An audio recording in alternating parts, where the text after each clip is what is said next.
देवादिदेव आदिम तीर्थंकर श्री ऋषभनाथ भगवान की, वर्तमान शासन नायक श्री महावीर भगवान की, परम पूज्य आचार्य गुरुवर श्री विद्यासागर जी महाराज की, श्री अरहत चक्र महामंडल विधान की।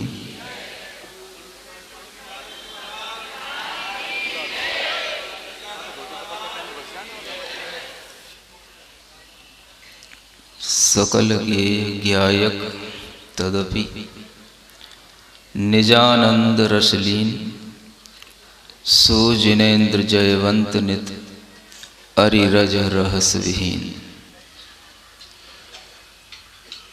भगवान जिनेन्द्र देव की स्तुति करते हुए जो सबसे प्रमुख बात यहाँ पर इन दो लाइनों में कही गई है, भगवान अपने ज्ञायक स्वभाव का आलंबन लेते हैं। इस संसार को वह देखते हुए भी निजानंद रसलीन, अपने ही आनंद रस में वह लीन रहते हैं। क्योंकि जिन भगवान के अरि रज और रहस ये तीनों नष्ट हो गए हैं, वह अपने आत्म स्वभाव को प्राप्त कर लेते हैं। अरि अर्थात वह ज्ञानावरण दर्शनावरण कर्म, या यूं कहें वह मोहिनी कर्म, जो सबसे बड़ा शत्रु माना जाता है। जिस मोह के प्रभाव से यह आत्मा पर वस्तु में अपना होने का भ्रम करता है और अपनी वस्तु को भुला देता है। जब कभी भी हमें अपने स्वभाव की याद आती है, हमें ऐसे ही अरहंत भगवान के दर्शन करने से, हमें ऐसे ही सिद्ध प्रभु के गुणों का स्मरण करने से, और हमें आचार्य उपाध्याय साधु परमेष्ठियों के दर्शन करने से अपने आत्म स्वभाव की याद आ सकती है। याद हम हमेशा किसी ना किसी को किया करते हैं, लेकिन जो अपने उपकारी की याद रखता है वह सबसे बड़ा कृतज्ञ व्यक्ति माना जाता है। हमारा जिनके ऊपर श्रद्धान होता है, हम जिन्हें आदर की दृष्टि से देखते हैं, उनका हमारे ऊपर अपने आप बहुत उपकार होता है। घरों में जब कोई वयोवृद्ध व्यक्ति होता है, कोई वयोवृद्ध दादी माँ होती है, पिता होते हैं, दादाजी होते हैं, तो उनके एक आशीष देने मात्र से उन बच्चों के, उन परिवार के लोगों के काम बनते चले जाते हैं। बड़ों की दुआ एक दवा का काम करती है। अगर हम उस दुआ को मानते हैं तो ये मानना कि हम उनका उपकार मानते हैं।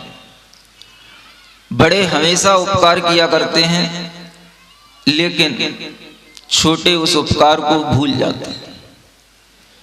भगवान भी हमको बहुत उपकार की वस्तुएं देता है।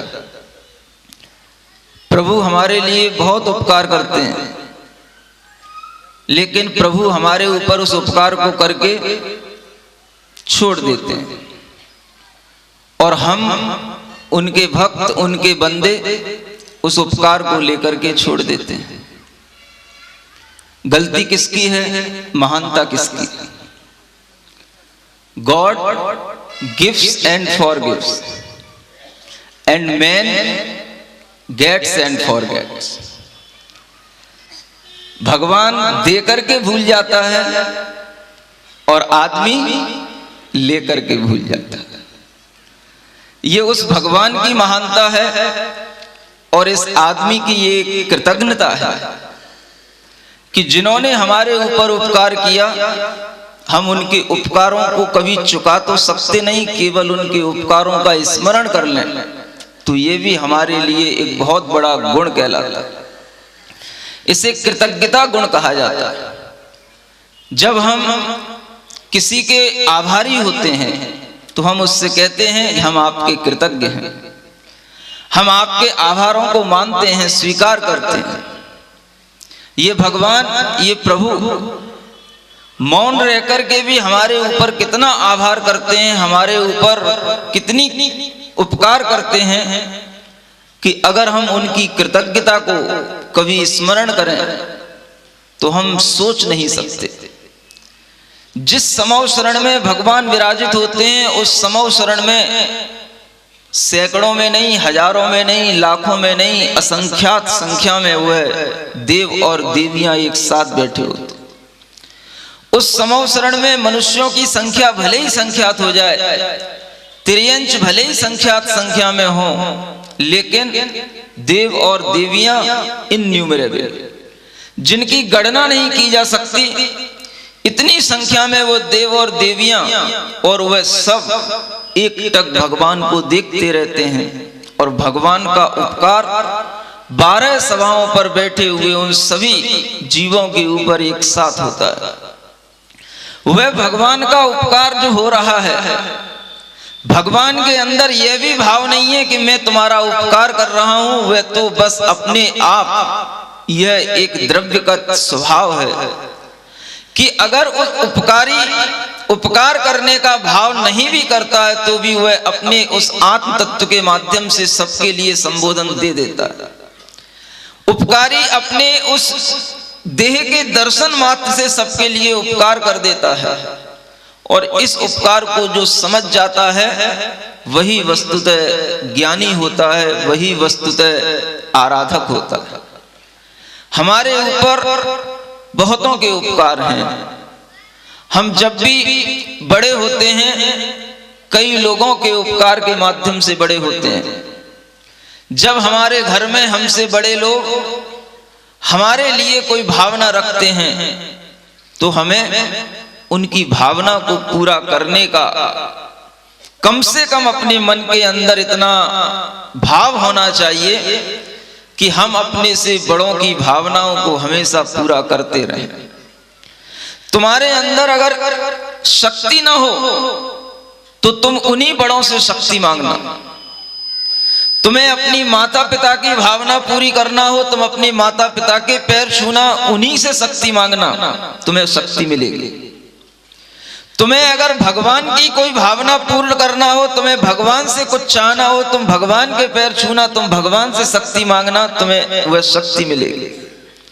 हम जिससे चाहें, जिसके लिए हम उपकार करना चाहें, हम उसी से शक्ति मांगें, उसी से वह शक्ति मिलती है, और उसी से हमारे लिए वह उपकार की परंपरा आपस में बनी रहती है, चलती रहती है।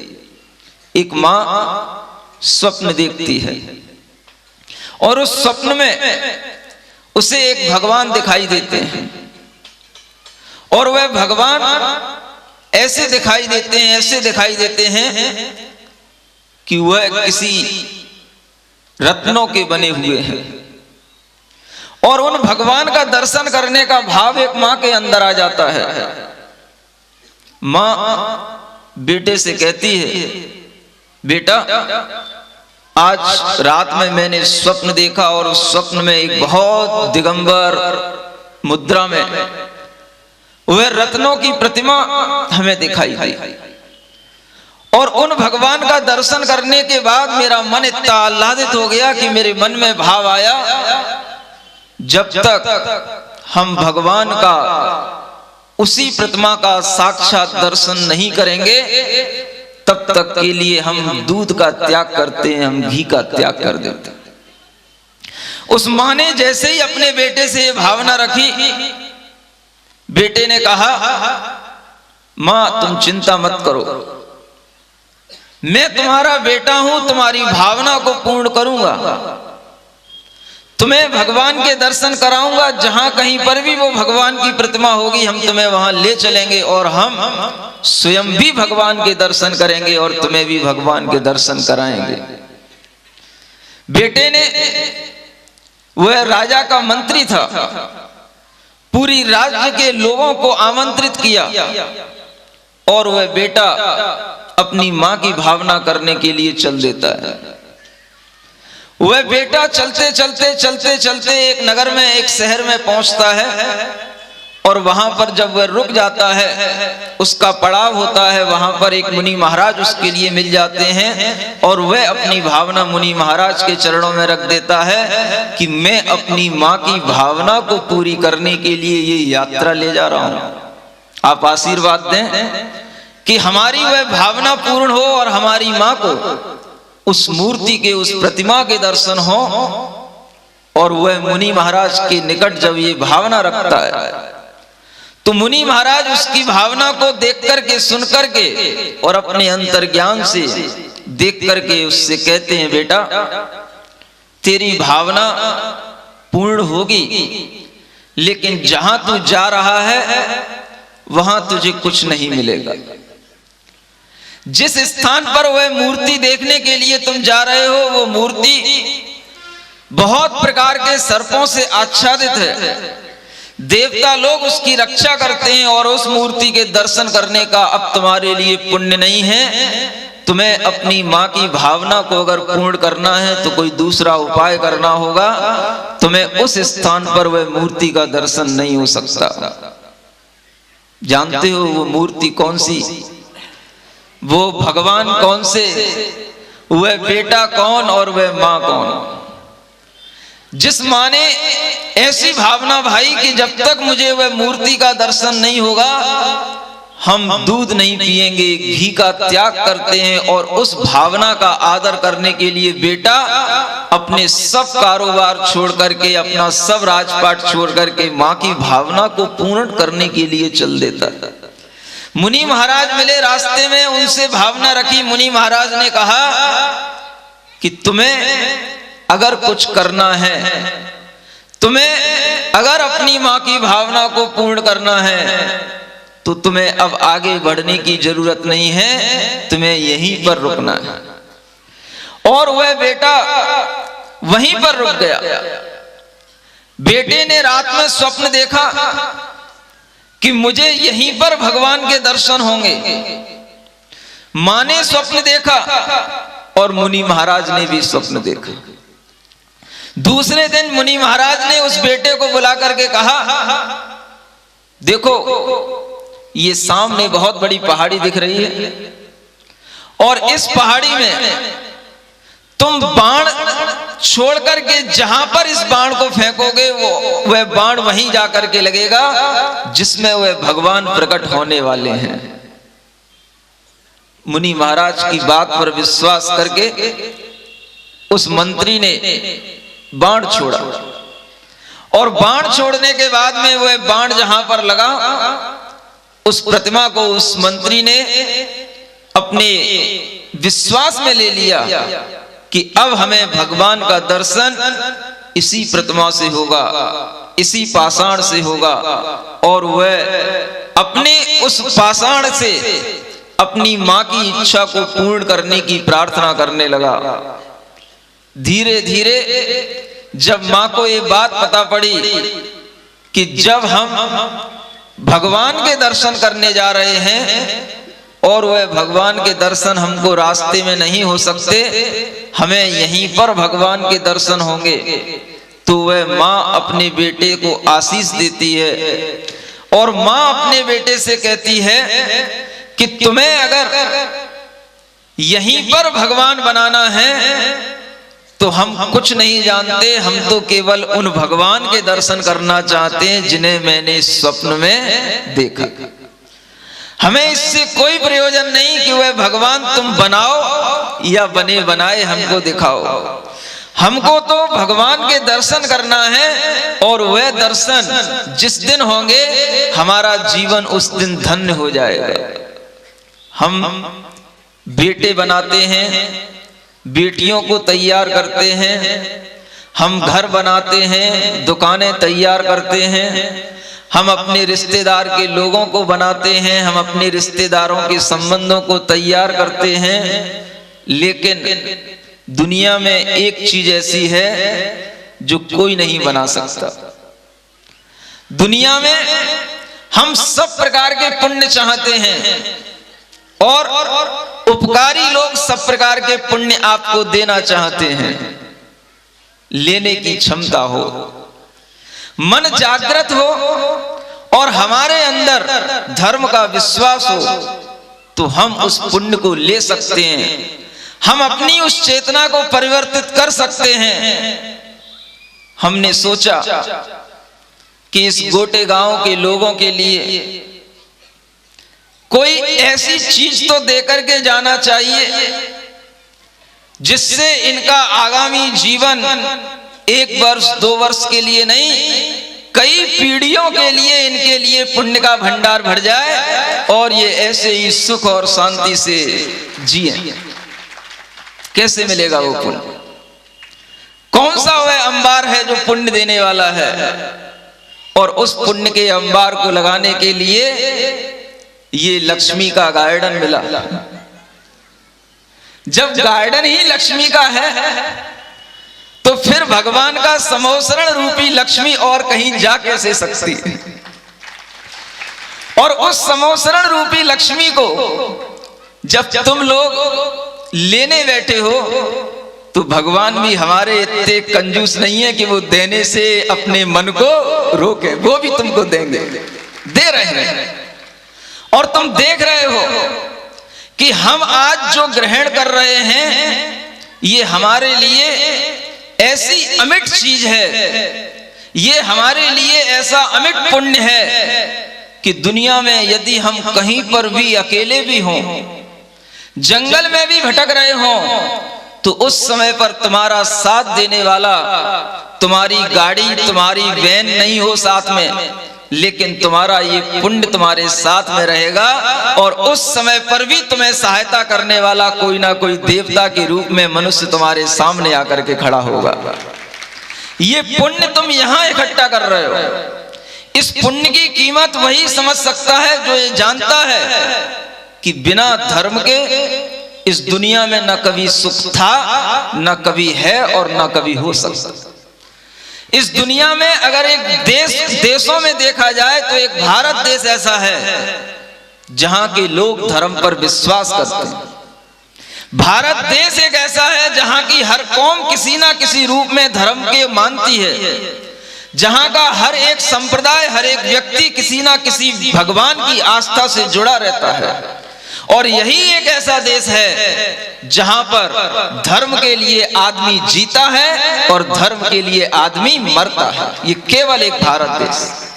बाकी दुनिया के अनेक देशों में आप देख लेना, केवल आदमी पैसे के लिए जीता है, अपनी भोग वासना की पूर्ति के लिए जीता है और उसी के लिए मरता है। उसे कभी ये ज्ञान नहीं रहता हम इस दुनिया में क्यों आए, हमारा इस दुनिया में आने का क्या प्रयोजन, हमने इस दुनिया में आकर के क्या किया और हमें इस दुनिया से क्या लेकर के जाना है, इसका उसे कोई ज्ञान नहीं रहता।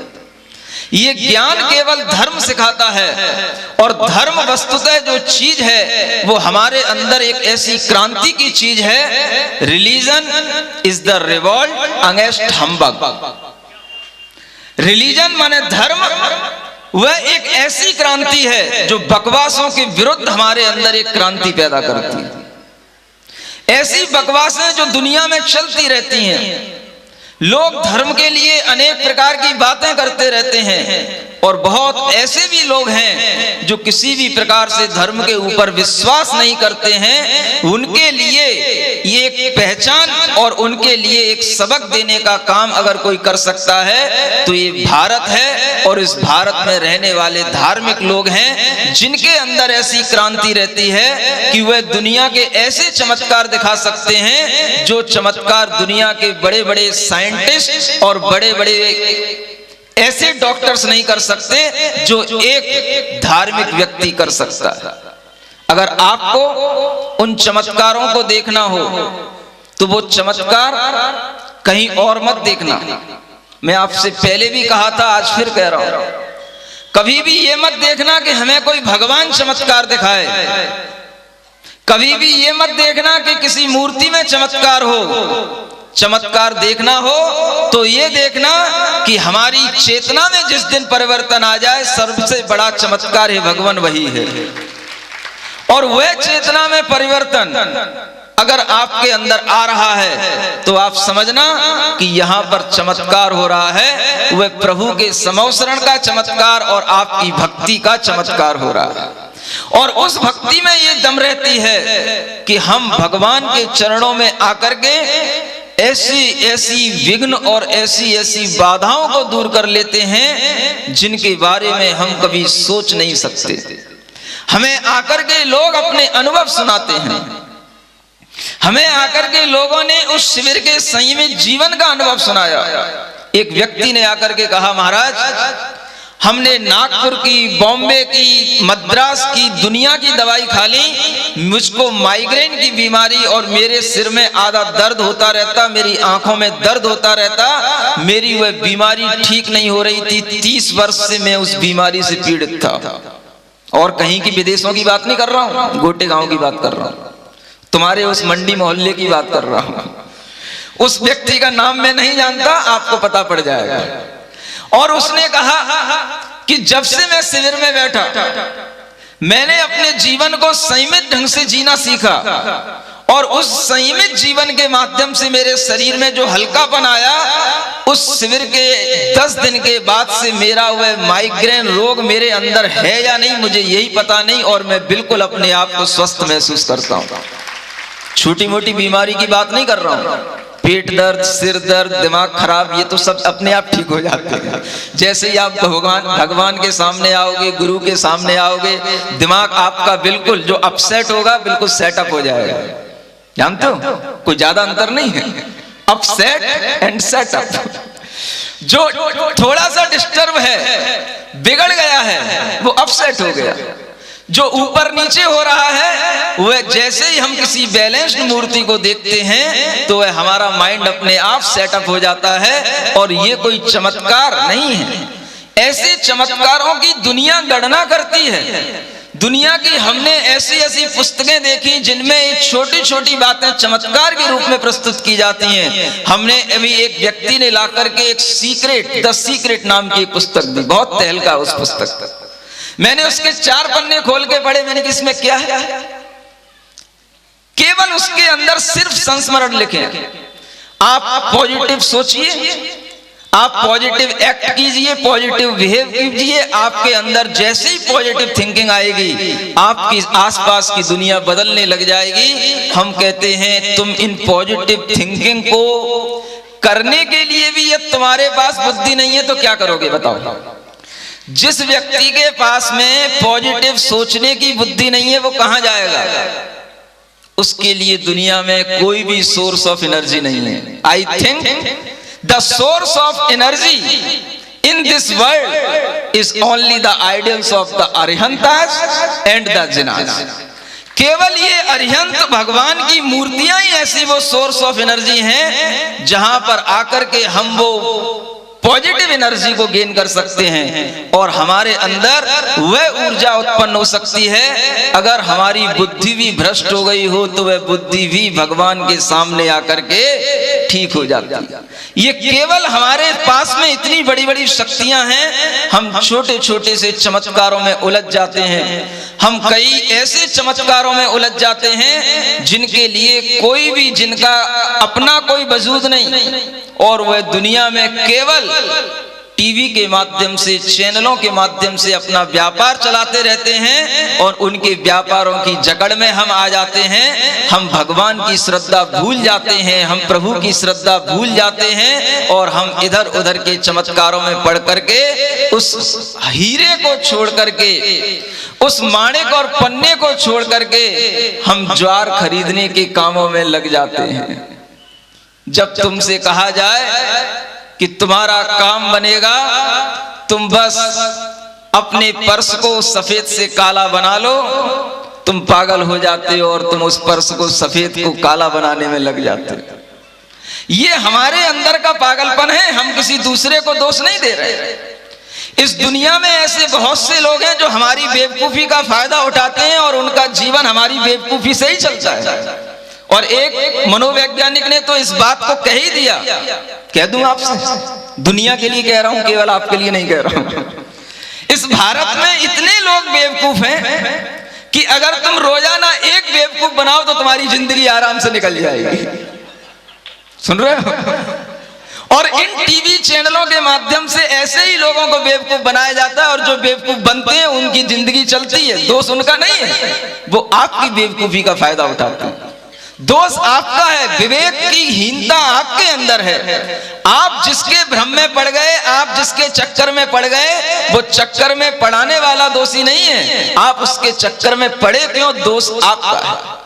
क्योंकि दुनिया ऐसे ही लोगों का फायदा उठाती है और इन्हीं लोगों से उनका जीवन चलता है। हम अपने विवेक को इतना जागृत करें कि हमें कोई भी भ्रम इस तरह से ना खा जाए कि हमारा पूरा जीवन चला जाए, और हम जिनके प्रति श्रद्धा हमें रखना है, हम उनकी श्रद्धा से दूर हो जाएं।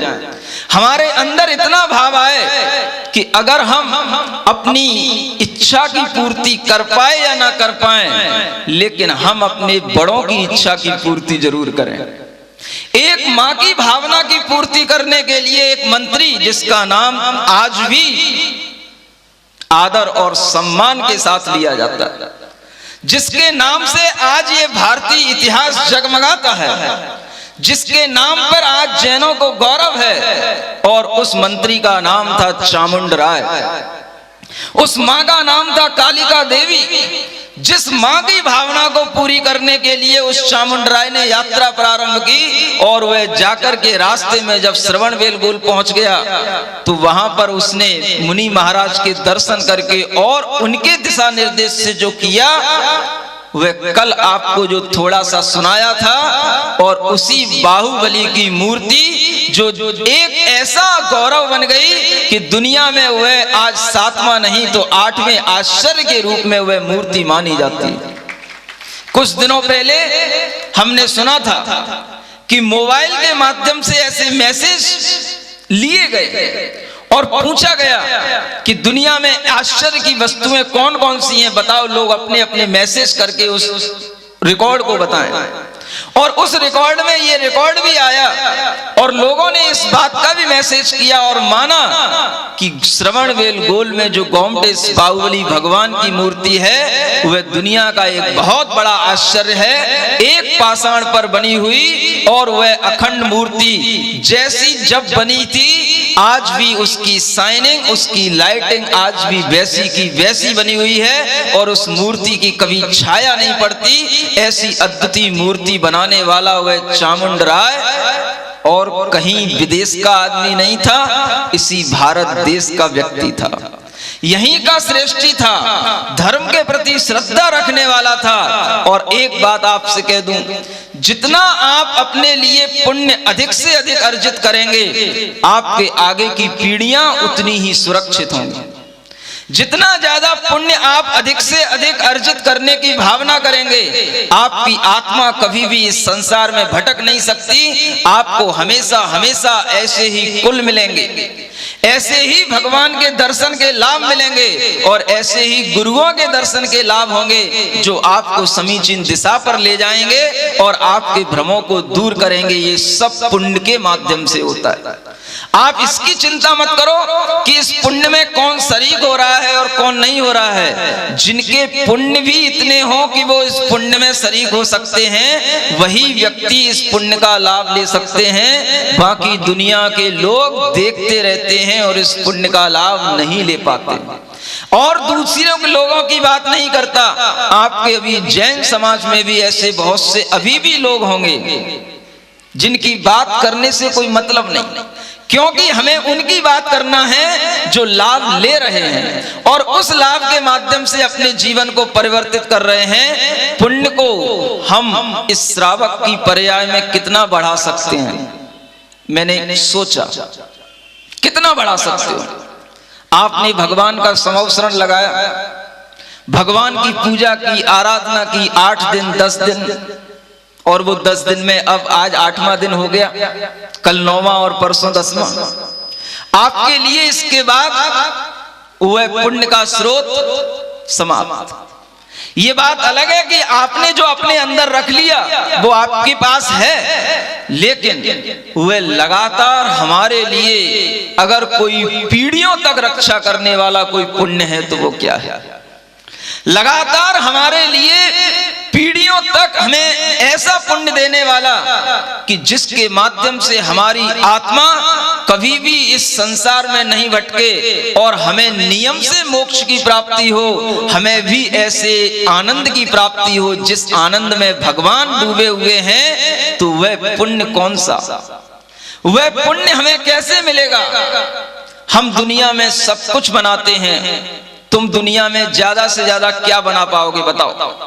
अगर तुम करोड़पति हो जाओगे, अरबपति हो जाओगे, ज्यादा से ज्यादा क्या बना पाओगे? बहुत बड़ी मॉल बना लोगे, एक नहीं 2-4 मॉल बन के मालिक बन जाओगे। 2-4 तुम्हारे लिए ऐसी जगह बन जाएंगी कि तुम उनके स्वामी बन जाओगे, जहां पर बहुत बड़े बड़े हेलीकॉप्टर उतरते हो, चढ़ते हो। ज्यादा से ज्यादा तुम अंबानी की तरह अपने घर के ऊपर वह हेलीपैड बना सकते हो। इससे ज्यादा क्या करोगे बताओ?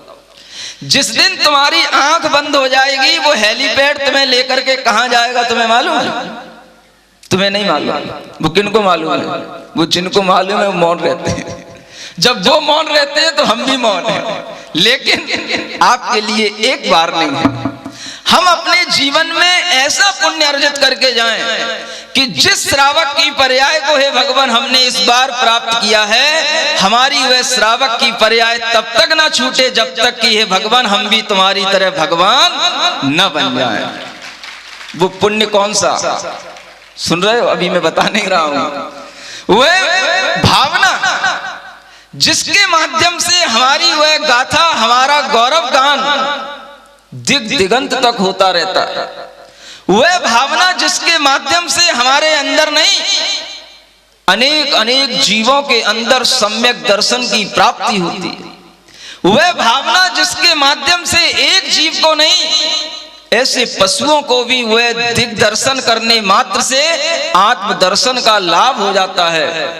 एक चीज इस दुनिया में है, तुम सब कुछ बना सकते हो, लेकिन अगर एक चीज तुम बनाना सीख जाओ तो तुम्हारा कल्याण 3, 4 और अधिक से अधिक 8 भवों में हो जाए। वो चीज क्या है जिसे हमें बनाना सीखना है? तुम बेटा बना सकते हो, बेटी बना सकते हो, सब कुछ बना सकते हो, सबका क्लोन बना सकते हो, हर चीज बन सकती दुनिया में।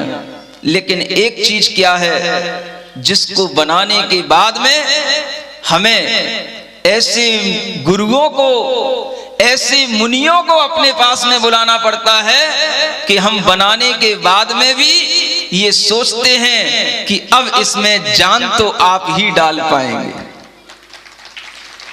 चीज हमने बनाई, लेकिन उस चीज में जो जान डालने वाली बात है वो कौन डालेगा? वो कौन डालेगा? प्रभु को भी बनाने वाले गुरु होते हैं। क्या सुन रहे हो? उल्टी बात नहीं कह रहा हूं, सीधी कह रहा हूं।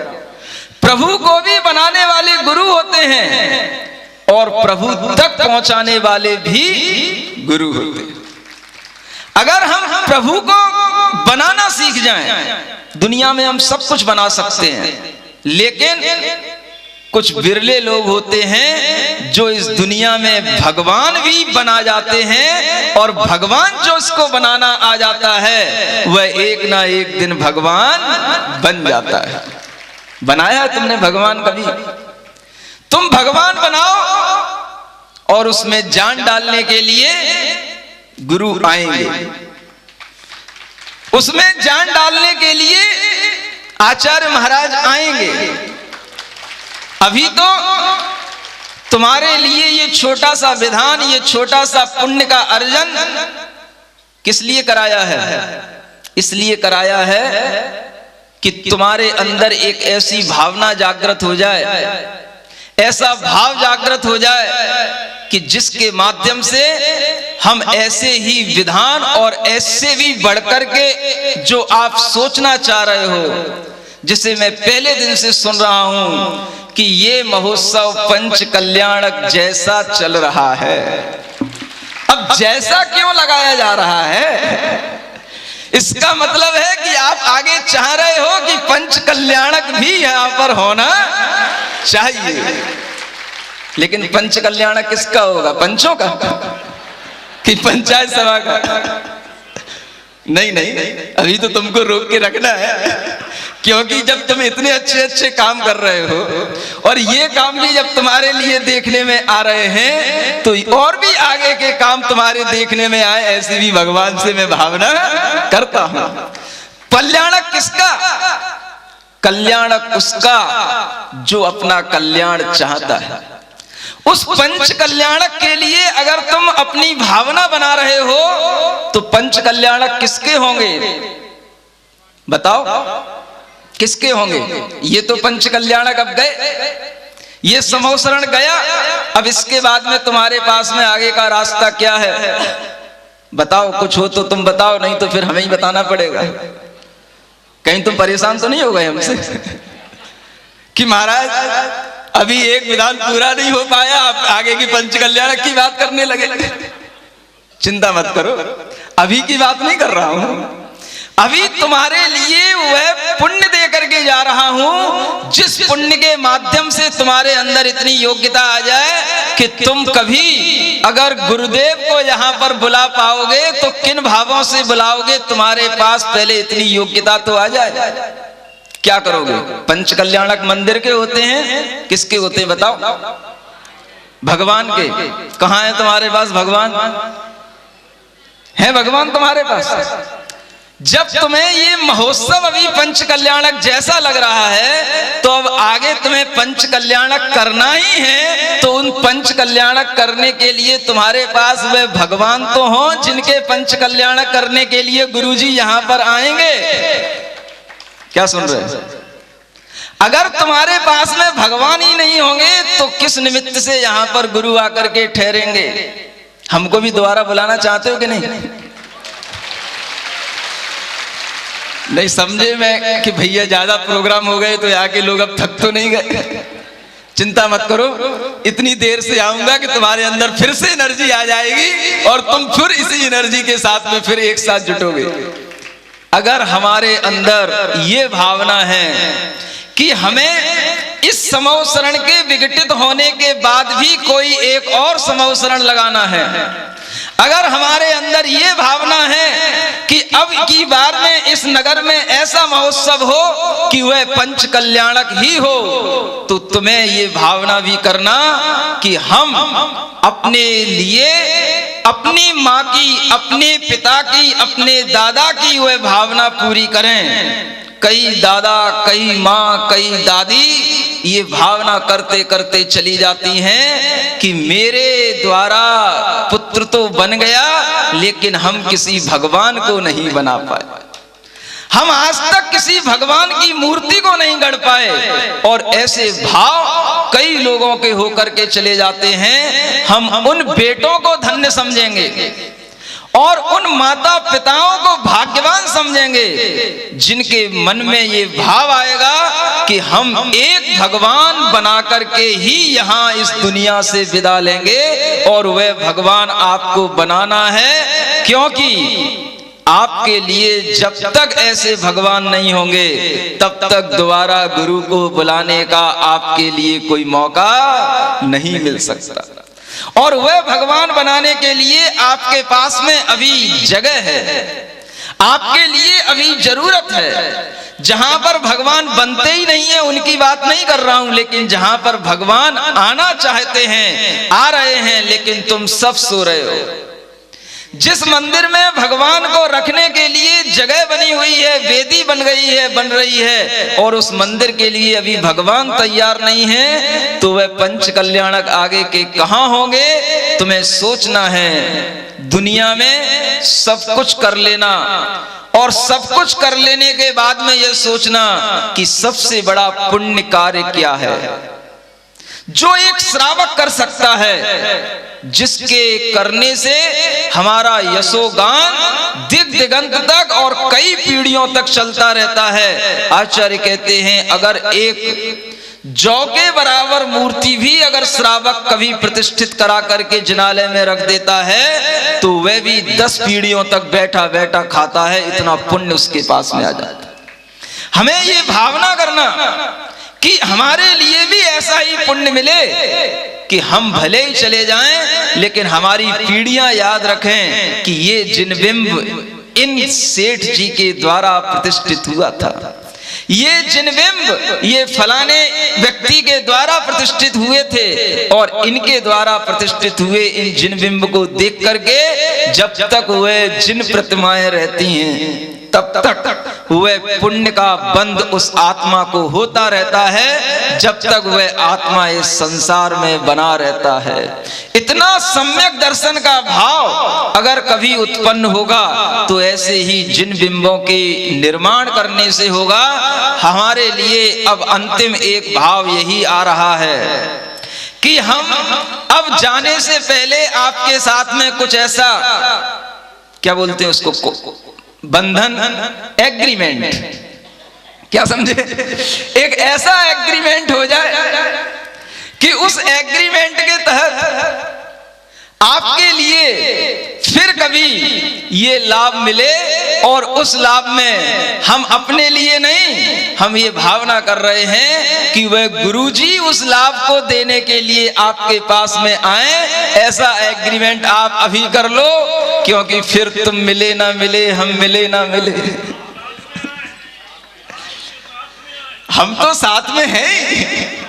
गुरुजी कहीं भी हो हम तो उनके साथ में ही हैं। और अगर तुम्हारी भावना होगी तो ये भी पूरी हो जाएगी, इसमें भी कोई बात नहीं है, क्योंकि गुरुजी भी सबकी भावनाओं को ध्यान रख करके काम करते हैं। जब उन्होंने तुम्हारी इतनी भावनाएं देख ली कि तुमको मुनि महाराज के लिए चातुर्मास कराना था, उन्होंने वही मुनि महाराज भेज दिए जिनकी तुम्हारी भावना थी, तो आगे भी वो तुम्हारी भावना पूर्ण करने की भावना रखेंगे, क्योंकि गुरुजी बहुत करुणावान है।